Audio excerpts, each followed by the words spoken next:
Atlanta United Fan TV 1-1 draw. Joseph Martinez scores a penalty in the late minutes and rescues a point for Atlanta United. That penalty won by Brooks Lennon. But Marc, what'd you think of the match? I mean, it was literally minutes before that penalty that we were like, I was nodding off, and we were like, this is a snooze fest, you know? Like, so I think we have to be a little bit honest with ourselves. Not much came from Atlanta United before the penalty. But to be honest, I thought Seattle didn't do much after they scored, and they scored pretty early on.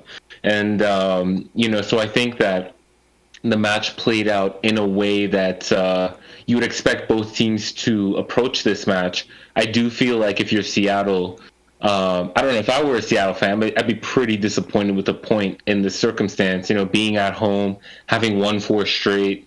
And, on the counter, they look dangerous. But I think it's kind of a balancing act when you play like that, when you give up as much possession as Seattle did, that, like Atlanta United controlled large parts of this game, I think.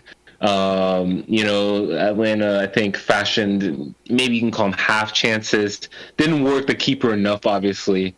But yeah, I think a point is a fair result given how both teams approach the game. Yeah, and definitely.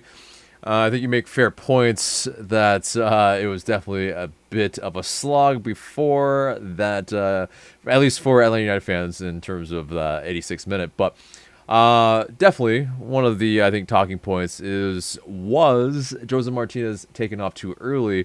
Would you have liked to see Atlanta United maybe go for it? Yeah. I mean, even if I don't know, like the Joseph sub just feels precautionary more than anything, because tactically, I don't think it makes that much sense. Even if you were settling for the point, I still don't think that you necessarily take off Joseph. He can hold up the ball okay. But yeah, I don't know. It just seemed like predetermined. So I think for him to be taken off right after scoring the equalizer and with a few minutes left in the game, yeah, it's a little bit disappointing. Yeah. And so, obviously going in, maybe many of us didn't have a lot of hope that we could possibly eke out the win. But what are your reactions to us getting this draw, against pretty much the league leaders? I mean, it really... is this something we could build on? Have you seen progress in this match? It's hard to say that I've seen progress. I mean, I think you have to allow for the quality of the opponent. Seattle's obviously has been the best team in the league so far. The way they took apart LAFC in the second half of last week's match, I was definitely worried about that. And I was almost anticipating that happening to Atlanta United. And so I think you can say, I think the Atlanta United's defense has been pretty solid so far this season. And I think that a lot of that has to do with how we use possession. I think a lot of it was Sosa. He was very good again. But to say there's been progress, I think it's been much of the same in the sense that the passing is okay, some of the build-up plays okay, it could be quicker, and then in the final third, it's the right decisions not being made. The right decisions not being made quick enough. So, it ends up that we don't actually... Atlanta has not been working opposing keepers all that much. So yeah, I think it's more. This match, if anything, has reinforced what we've seen so far. One thing I will say, though, I mean, the lead up to the goal, Miles plays that pass up the right sideline, and we've seen that a lot so far this season from him. And so we're starting to see a little more comfort on the ball from Miles, which I think is a good development. Brooks Lennon, once again, with a key contribution. To me, he's been one of the best players for Atlanta United this season.